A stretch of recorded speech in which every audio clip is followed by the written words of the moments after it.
Hey, welcome to Engineers Workshop.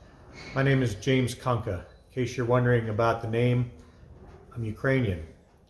So I wanted to let everybody know out there that I stand with Ukraine, and this is going to stay up until Russian troops are out of the country.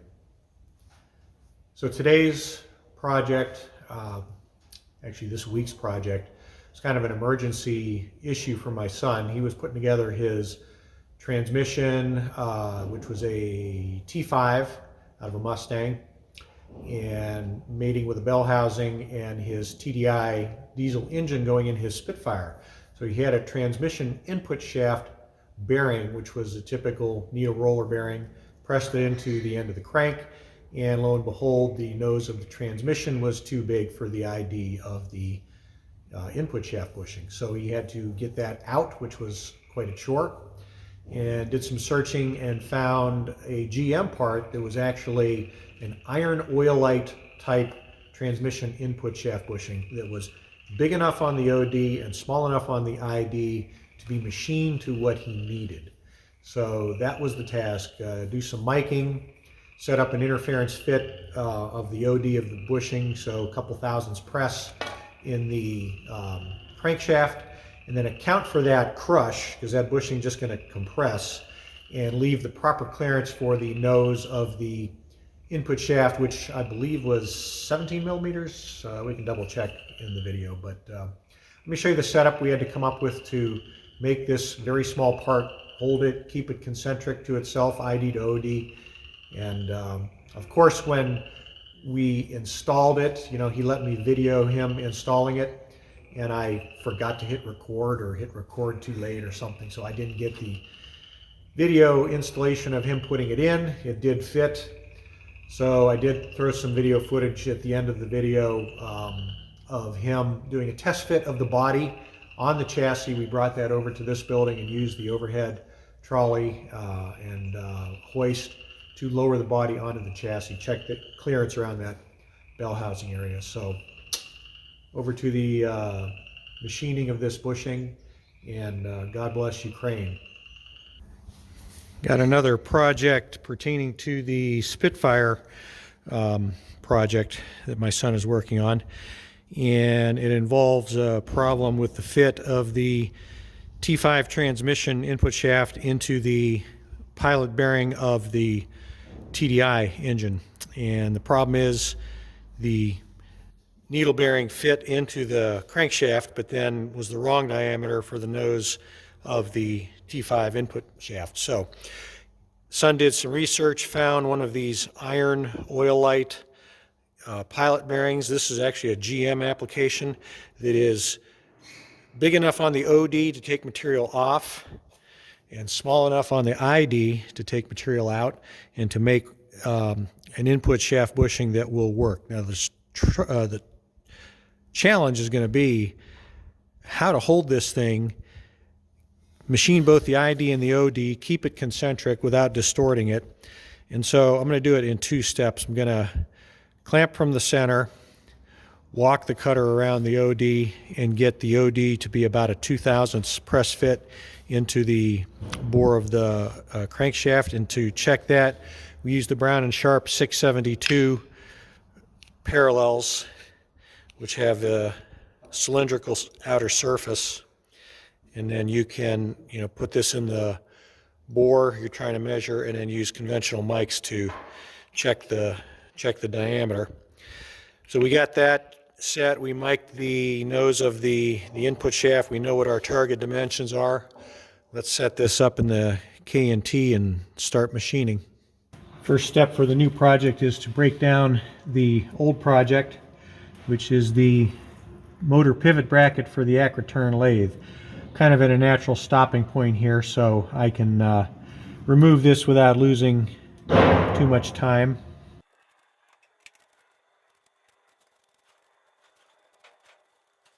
To fixture this, I think I'm going to use the trusty aluminum fixture plate that I did for the axle adapters, and just continue to put more holes in it.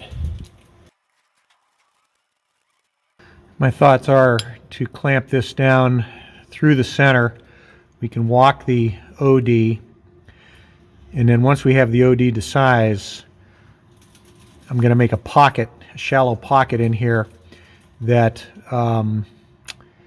this can register in, and I can switch over to a upper cover to clamp it and then mill the ID, and that way I'll keep the concentricity of the OD to the ID without moving the setup. Here's what we're starting with: a 1.095 OD, 0.592 ID. That has to come down to 0.825. 825 is the actual diameter of the crank, so we want a couple thousandths press, so 827. And then the 592 needs to get opened up to 668.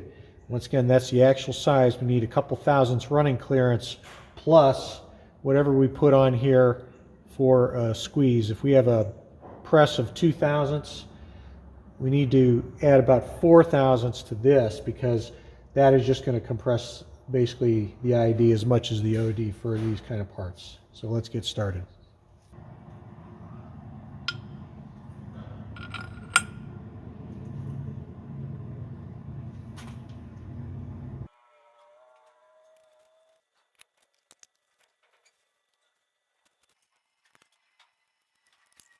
I've got my spindle zeroed on the OD of the bushing, so I'm going to begin walking that OD down to my target value. Carbide cutter, I'm going to climb cut. I don't know if that matters, but I don't want to be pushing this oilite material down into itself. I want to be lifting it out, so that's my logic there. I'm zeroed up on the bushing. I've got the cutter cutting just down into the aluminum. So let's take some light cuts, and then we'll take a reference diameter and see where we're at. I've got a fairly low RPM, about 1200 RPM. I don't want to heat this up, because heating it up draws the oil out of it.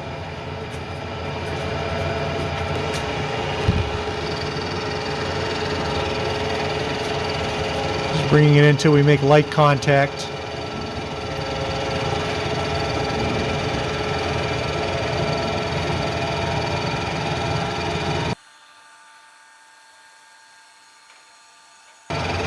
And once we make a turn around, I'll try about a 10,000ths deep cut.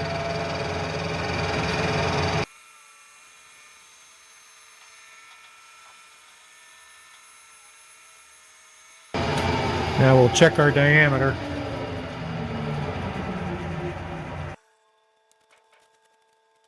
Yeah, not even warm, which is good. About 1.065. We got a long way to go.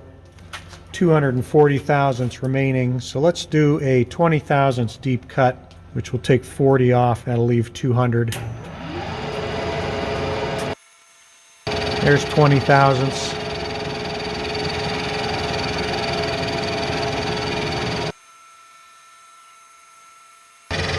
We'll go another 20.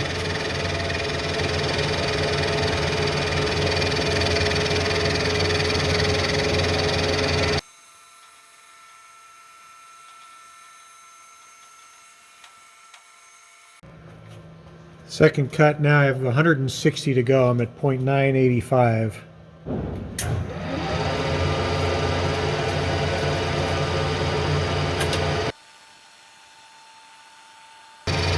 At some point here, I'm going to have to step up and tick the corners of that bolt off that's holding it. I don't have enough flute length to cut both at the same time.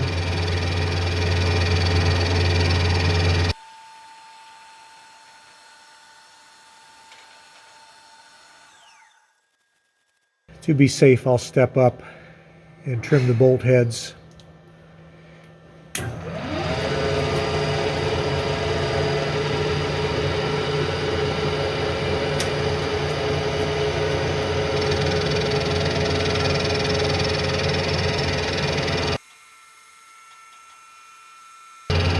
And I think I did touch it.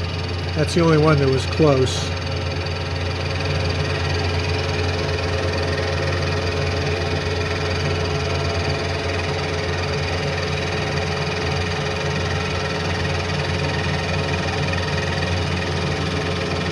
Now I'll have to go down and finish the rest of the body.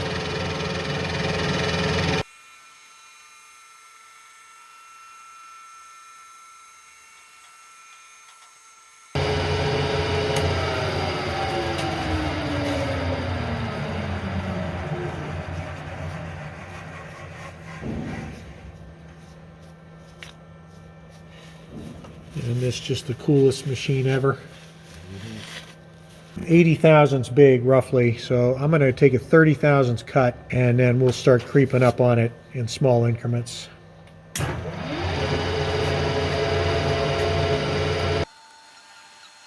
This is probably going to get several of the points of the bolt.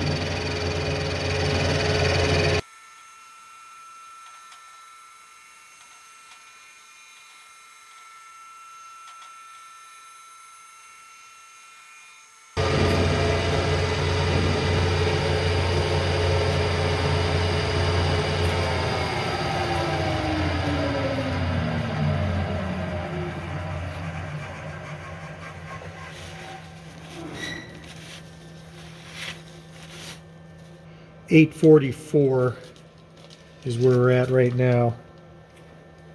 How much interference are you giving it? I think we should go for a 2 thousandths press. So instead of 825, we go to 827. I'm afraid of going much tighter. I wouldn't. Yeah. You can always put a couple of drops of the green Loctite for bearing retention. Is that even going to help on an Oilite? It will, because it will fill any gaps with plastic that hardens, and then it won't. Gaps are already full of oil. Well, you could not, or you can see how it presses. Okay, I've got 17 thousandths material remaining. If I divide that in half, 8.5 thousandths. I'm going to go 6 thousandths. That'll leave me about a 4 thousandths cleanup. And once again, we'll do it the bolt heads first. So 6 thousandths.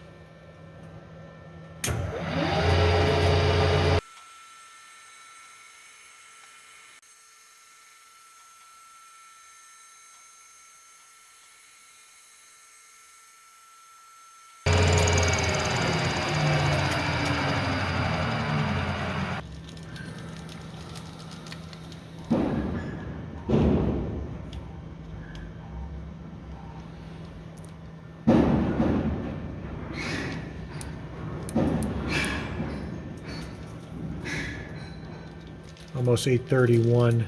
All right, I'm 4 thousandths away, so I can come down 2 thousandths on the radius. Should be at our final target diameter of 827.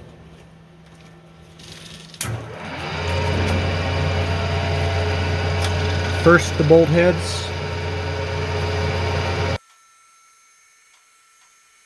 Always trying to not overshoot this.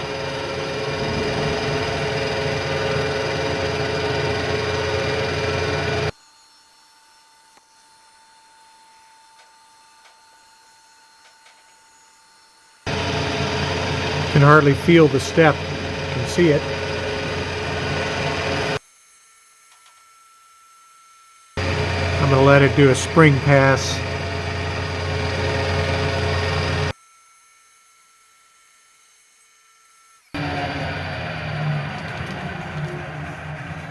All right, we should be at 827 to 828. Wouldn't be surprised if we're a tiny bit over 827. So 0 would be 825, and we're not quite 2 thousandths over, so 827 and a tenth or two. I'd say that's a success. So we can unbolt this and set up for the next operation. I want to make a little cap piece with a counterbore in it that fits the bushing, and the bushing diameter is 0.827. You get a 1/2 inch cutter. Doing the math, that's an offset of 164 thousandths. I'm going to start a little bit under that, and we'll go about an 1/8 inch deep.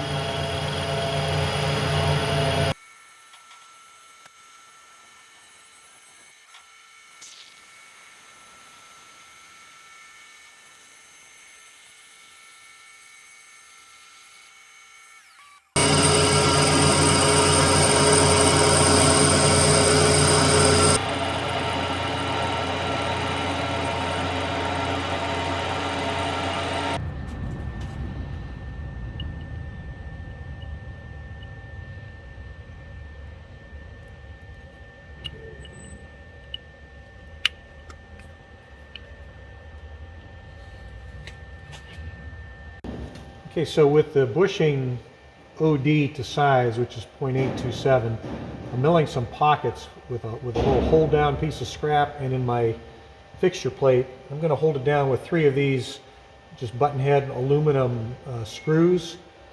And I'm trying to get these tucked in as close to the bushing as possible to hold this all together. And basically, to clear the head of the screw, which has a diameter of 0.450, I have to be a minimum of 1.118 off center, so that that edge of the head won't get milled to this diameter. I'm going to bump that up just a little bit, 1.25, a bolt circle or a radius of 3/4 of an inch, because I also don't want to put the hole too close to that counter bore. When I drill these holes, it's going to smush that counter bore in sometimes. So give myself just a little bit more clearance, trying to keep the bolt circle, 3 bolts, as tight as possible at 1.250 bolt circle diameter. I relieved the first piece of, this is going to be the top cap, and it's just a piece of scrap. And I drilled a hole in the center, so we're going to actually be milling through that hole into the bushing. And that bushing is a very, very close fit in that pilot. And so I have to offset the head 3/4 of an inch. There's a 3/4 inch offset. Now I want to see if a 30-degree angle looks like I'm going to actually land off the piece. So I'm going to have to not do a symmetrical cut. I'm going to come down on this angle until I miss my vise. So that's actually 30 degrees off axis. So I'll do 30 degrees off axis, 30 degrees off axis, and then in line there.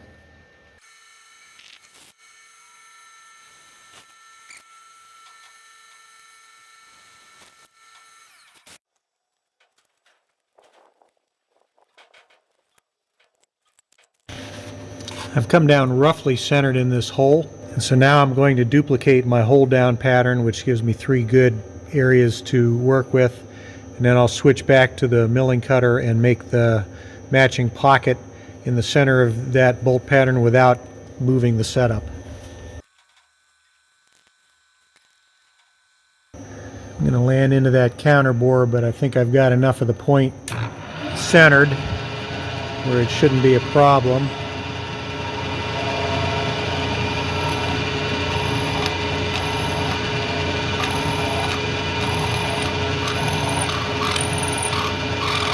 Yeah, it's deflecting.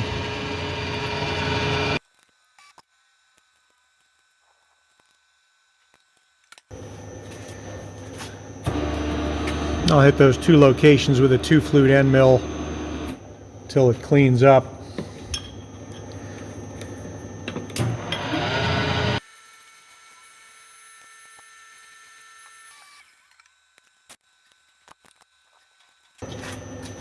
These are the smaller factory K&T collets. I think it's called a K&T 20. And I think they're good for up to 3/8 of an inch. So I bought myself a few stepped drill bits with, fixed size shanks, like 1/4 inch shank, 3/8 shank. That way I can use them in this original collet system without crunching the collets down too far.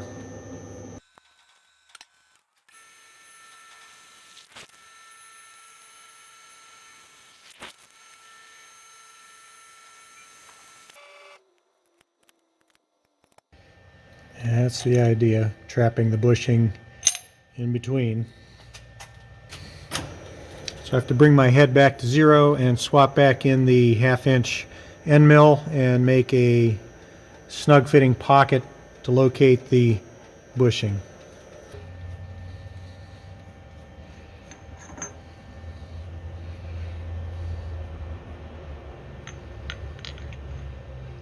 When you're putting this in and you rotate it, you see it's only clamping by those 2 ears.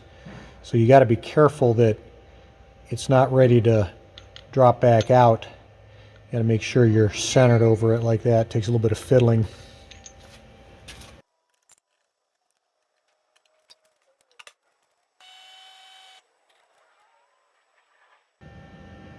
There's about an 1/8 inch deep.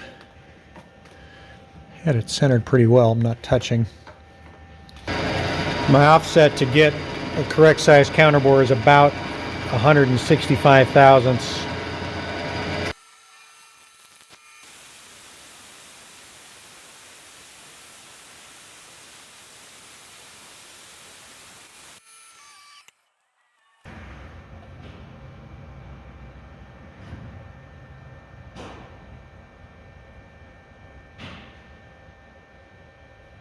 $825, about 3 thousandths more.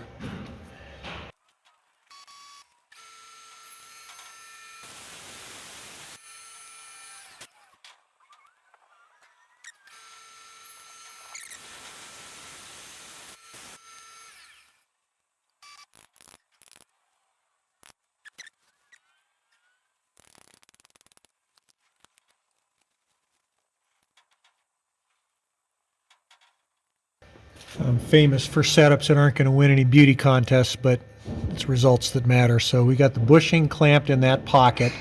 I have not moved the spindle of the machine, and I've got the tables locked. So I'm going to plunge through to give me some clearance, and then we're going to figure out where the bottom of that bushing is. Okay, I'm through the clamp, the top of the clamp piece right now. So I'm going to orbit the head and clean out the diameter at what we need to clear the transmission input shaft. And that's an orbit of 84 thousandths.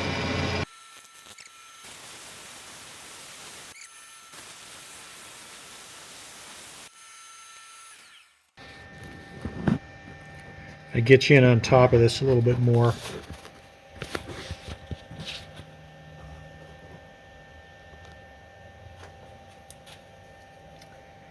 You can see the top edge of the bushing. We just started to touch that. And that's how much we're going to be removing. I'm running the cutter in until I touch the bottom of the hole. 10 cranks from here gets me to the bottom. Now I'm going to start coming out until I make contact with the bushing.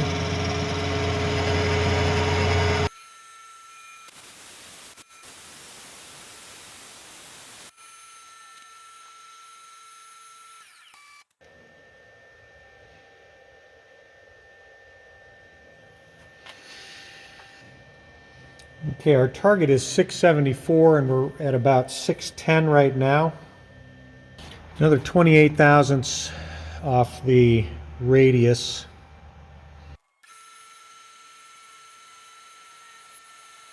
I do this in 2 steps again because of the depth of cut.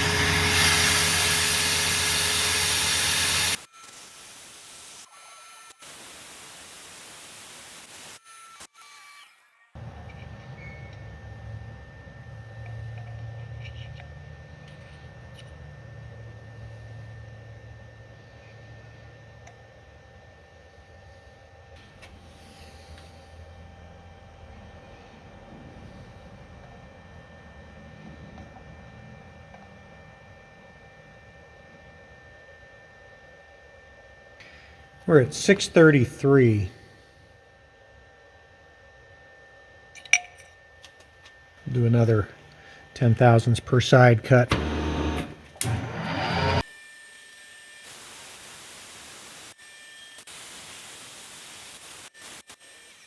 Why you don't just do it in 2 passes? You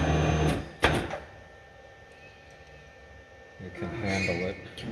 I know it can handle it, but I'm just afraid of blowing past it, and you don't have any more bushings.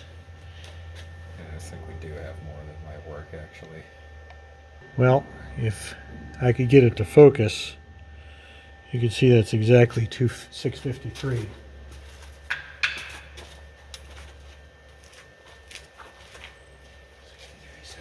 So another 10 thousandths offset.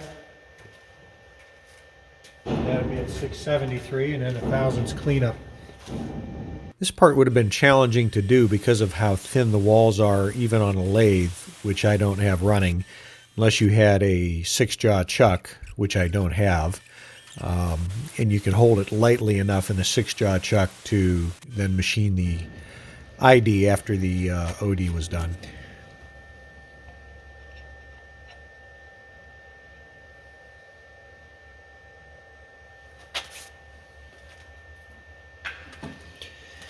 So 674, 675.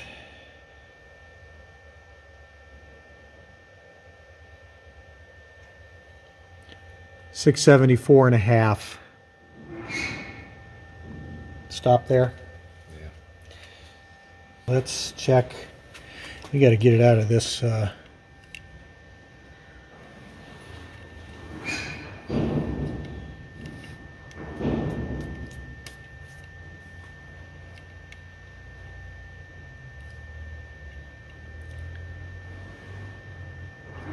Within about a thousandths or two TIR, which is pretty good considering. This is a momentous day at the shop here. Brennan is moving his project.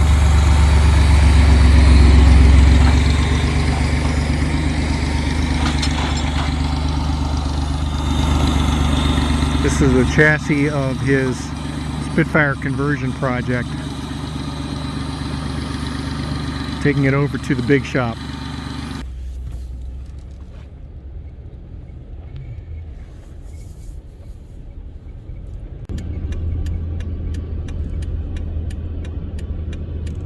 I had mentioned earlier that I lost the footage of installing the finished bushing into the end of the crankshaft, which went pretty flawlessly, and he got the transmission mounted up, so I just figured I'd throw in some raw footage here of him trying out the fit of the body on the chassis. We took the chassis over to the big building, lined it up under the overhead crane, and after moving the temporary wooden dolly that he used to carry the body, we lowered the body into place, and lo and behold, he had plenty of clearance around the back of the engine and the bell housing. So looks like he's good to go with a little bit of minor fit up for the body mounts.